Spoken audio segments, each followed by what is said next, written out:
Welcome back to our Shine Civil channel. Today, we will learn about bridge and culvert differences and structural elements of a bridge in details. Firstly, let's say about what is bridge.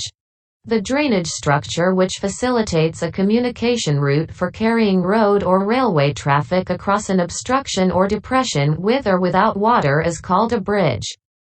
The route of communication may be railway, roadway, cycle track, footpath or a combination of both of them, and the obstruction may be in the form of a river, stream, valley, channel, road, railway track, etc. Minor bridge.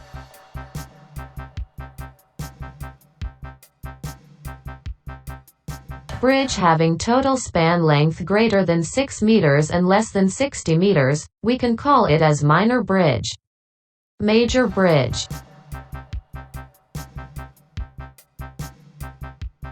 Bridge having total span length greater than 60 meters.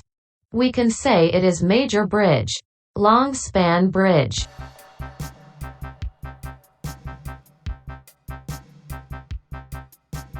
Major bridge having the main span length more than 120 meters is called long span bridge.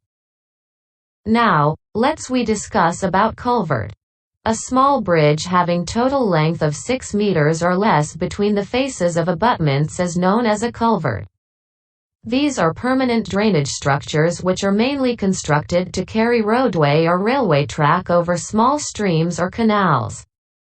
So, now let's see again the difference between bridge and culvert. 1. Bridge is constructed to allow the easy passage of traffic or community, whereas culvert is made for the passage of water. 2. The length of a bridge is always more than but the length of a culvert is 6 meters or less than 6 meters. 3. Bridge is constructed over an obstruction, or depression or freeway, roadway, railway, etc. Culvert is made over small streams or canals. 4. Culvert is usually rectangular or circular in cross-section, having roof, walls and floor. Bridge sits on foundation on each bank or wing walls and it does not have floor. Now, let's see more about the bridge structural elements. Structural elements of bridge are as following. 1. Deck. 2. Superstructure. 3. Substructure. 4. Foundation. 5. Girder or beam. 6. Bridge tower. 7. Pier cap. 8. Pier. 9. Bearings. 10. Pile cap and piles. 11. Bridge anchor. 12. Suspension cable.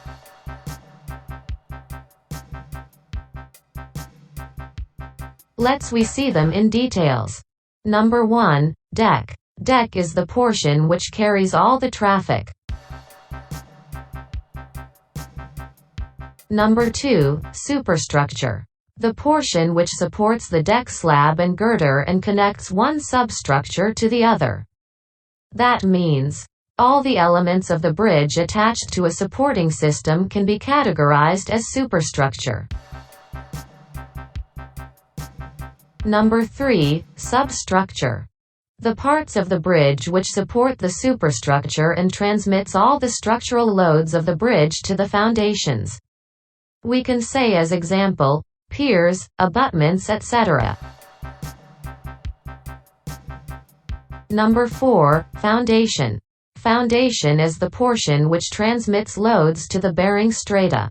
Foundation is required to support the piers, bridge towers, portal frames.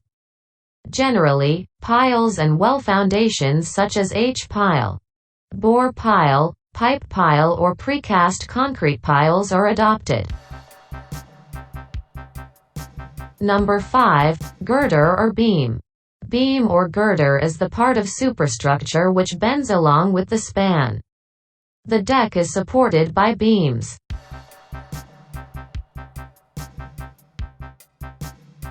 Number 6. Bridge tower. It is the vertical supporting part used for cable-stayed or suspension bridge. High-strength concrete and in situ method are adopted to construct the bridge tower. Number 7. Pier cap. Pier cap is the topmost part of a pier which transfers loads from superstructure to the pier. It is also known as headstock. It provides sufficient seating for the girder and distributes the loads from the bearing to the piers.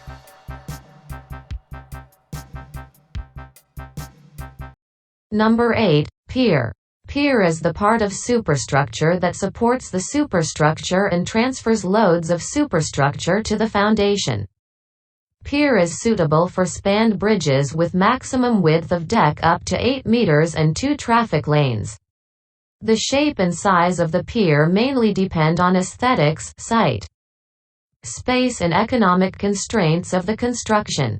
Usually, bridge pier is constructed by in situ method with large panel formwork.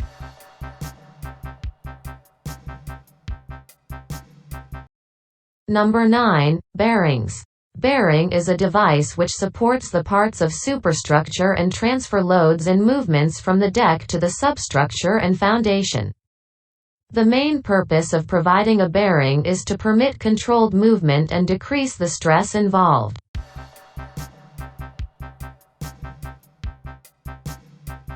Number 10. Pile cap and piles. Pile is a slender member driven into the surrounding soil to resist the loads. Pile cap is a thick reinforced concrete slab cast on the top of the group piles to distribute loads. Number 11. Bridge anchor. Bridge anchor is only used in suspension and cable-stayed bridges to resist the pull from suspension cable or counterspan of the bridge. Number 12. Suspension cable. It is used in suspension and cable-stayed bridges for the hanging, supporting and counterbalancing of the bridge deck. I hope this video will helpful for your civil engineering journey. Please don't forget to subscribe, like and share. Thanks for watching. See you in the next videos.